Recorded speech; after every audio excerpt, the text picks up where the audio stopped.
উত্তরবঙ্গের হেরিটেজ ও ঐতিহাসিক নিদর্শনের ওপরে রাজ্যস্তরীয় এক দিনের সেমিনারের আয়োজন করল কোচবিহার পঞ্চনন বর্মা বিশ্ববিদ্যালয়ের ইতিহাস বিভাগ। বুধবার বিশ্ববিদ্যালয়ের ইতিহাস বিভাগের সভাকক্ষে এই অনুষ্ঠান অনুষ্ঠিত হয়। এদিনের এই অনুষ্ঠানে অতিথি হিসেবে উপস্থিত ছিলেন বিশিষ্ট ইতিহাসবিদ প্রফেসর আনন্দ গোপাল ঘোষ, রাজবংশী ভাষা একাডেমির চেয়ারম্যান হরিহর দাস, রেজিস্ট্রার মাধব চন্দ্র অধিকারী, কোচবিহার পুরপতি রবীন্দ্রনাথ ঘোষ, বিশিষ্ট শিক্ষক, NBSTCর চেয়ারম্যান পার্থপ্রতিম রায় সহ অন্যান্যরা। প্রসঙ্গত, উত্তরবঙ্গের বিভিন্ন ঐতিহাসিক নিদর্শনগুলিকে এই সেমিনারের মধ্য দিয়ে তুলে আনা হবে। উত্তরবঙ্গের প্রাচীনতম ঐতিহাসিক নিদর্শনগুলিকে কিভাবে সংরক্ষণ করা যায় সেগুলিও এই দিনের এই এক দিবসীয় সেমিনারে উঠে আসবে। উত্তরবঙ্গের হারিয়ে যাওয়া ইতিহাসগুলিকে বাঁচিয়ে রাখা এবং তার পুনরুদ্ধার করার লক্ষ্যেই ইতিহাস বিষয়ক এই সেমিনার অনুষ্ঠিত হয় বলে জানা গিয়েছে। এদিনের এই সেমিনারে বিভিন্ন বিশ্ববিদ্যালয় থেকে আগত গবেষক, ছাত্রছাত্রীরা উত্তরবঙ্গের ইতিহাস বিষয়ক বিভিন্ন বিষয় নিয়ে আলোচনা করে এবং সেই সাথে এই আলোচনার পর্যালোচনা করে উত্তরবঙ্গের ইতিহাসের পুনর্বিন্যাস ও ইতিহাস রক্ষার কাজকে আরো ত্বরান্বিত করার লক্ষ্যে এদিনের এই সেমিনার বলে জানা গিয়েছে। আজকে একদেশীয় সেমিনার হচ্ছে, সেটা হলো টপিকটা হলো হেরিটেজ এবং আর্কিওলজি অফ নর্থ বেঙ্গল, এটার বিষয়ের উপর। কারণ এটা হলো এক্সপেন্ডেড একটা সেমিনার। এবং 18ই এপ্রিল একটা সেমিনার হয়েছিল cultural heritage of North Bengal through the ages. এইরকম করে 18ই এপ্রিল ডিস্ট্রিক্ট অ্যাডমিনিস্ট্রেশনের সহযোগিতা এবং heritage commission of West Bengal তার আর্থিক অনুপ্রেরণা, তো তারই কিছু টাকা আমরা বেঁচে গেছি সেই সেমিনার করে। এই টাকাটাকে আমরা আরেকটা সেমিনার করার জন্য হেরিটেজ কমিশনের কাছে চিঠি লিখেছিলাম।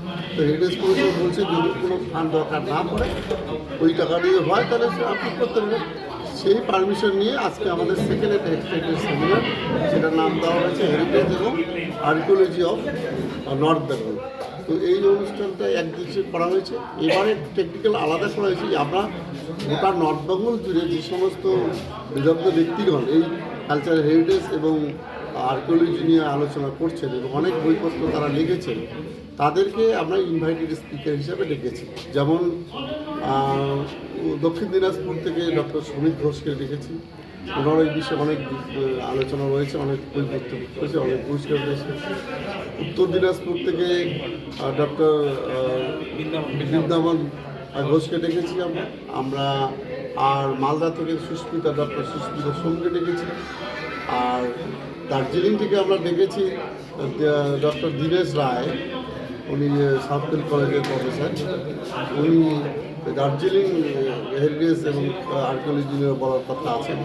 এবং আলিপুরদুয়ার ডিস্ট্রিক্ট থেকে আমি দেখেছি ডক্টর সুজয় দেবনাথ, তিনি আলিপুরদুয়ার ইউনিভার্সিটির টিচার। উনি আলিপুরদুয়ার এর যে হেরিটেজ আছে এবং আর্কিওলজি সাইটগুলো আছে তিনি সেটা বলবেন। এছাড়াও কুচবিহারের সম্পর্কে বলছেন আমাদের ইউনিভার্সিটির একজন প্রফেসর ডক্টর জহিরুল হক। উনি কুচবিহারের হেরিটেজ এবং আর্কিওলজি যে সাইটগুলো আছে তিনি সেটা হয়তো বলবেন। এবং জলপাইগুড়ি সম্পর্কে এটা নিয়ে বলবেন শ্রী বাবলু রায়, তিনি জলপাইগুড়ি হেরিটেজ এবং আর্কিওলজি সাইটগুলো সেটা নিয়ে বলবেন। তাছাড়াও যে সমস্ত বিদগ্ধ ব্যক্তি রয়েছে এই হেরিটেজ এবং কালচার নিয়ে, যেমন প্রফেসর আনন্দ গোপাল ঘোষ, তিনি কিনোর অ্যাড্রেস দিচ্ছেন। আছেন ডক্টর অমলকান্তি রায়, তিনি বিভিন্ন লোক সংস্কৃতি নিয়ে বিভিন্ন দিন ধরে আলোচনা করে আছেন, তার যে কালচারাল একটা অভিজ্ঞতা। তারপর আমাদের কার্তিকবাবু আছেন, ডক্টর কার্তিক চন্দ্র সূত্রধার, উনি জলপাইগুড়ির ডুপ্পা কমিউনিটির যে কালচার আছে সেই কালচার নিয়ে করছেন। তারপর উত্তরবঙ্গের যে একটা হেরিটেজ রেলওয়ে আছে, সেই রেলওয়েটি নিয়ে পড়বেন ডক্টর উৎপল রায়, যেটি হলো কামাখ্যাগুড়ি কলেজের অ্যাসোসিয়েট প্রফেসর। তো এরকম করে আমরা সবাইকে গোটা উত্তরবঙ্গ জুড়ে যে সমস্ত বিদগ্ধ পণ্ডিতরা আছেন তাদেরকে ডেকে নিয়েছে আজকে এই সেমিনার করার জন্য। এবং এটা সম্পূর্ণভাবে আমরা কৃতজ্ঞতা বোধ করি যে আর্কিওলজি ওয়েস্টবেঙ্গল হেরিটেজ কমিশন আত্মনিয়োগ যেহেতু ওনাদের আত্মনিয়োগ আমরা এটা করছি। আমরা যে সমস্ত পার্টিসিপেন্ট আছে তাদেরকে থেকে কোনো আমরা রেজিস্ট্রেশন ফি নিইনি। এবং সর্বসাফল্যে আমাদের যে সেমিনার, আমাদের ইউনিভার্সিটির বিভিন্ন আধিকারিকগণ, তারপরে ফাইন্যান্স অফিসার এবং আমাদের যে স্টুডেন্ট, অন্যান্য শিক্ষক ডিপার্টমেন্টের শিক্ষকরা এবং সর্বোপরি আমাদের স্টুডেন্টরা যারা রিসার্চ স্কলার, তারা আমাদের এই সেমিনারে যথেষ্ট খাটাখাটি করছে এবং তাদের প্রচেষ্টার মধ্যে হয়তো আমাদের এই সেমিনার আমরা আজকে বার্তা তৈরি করতে পারবো।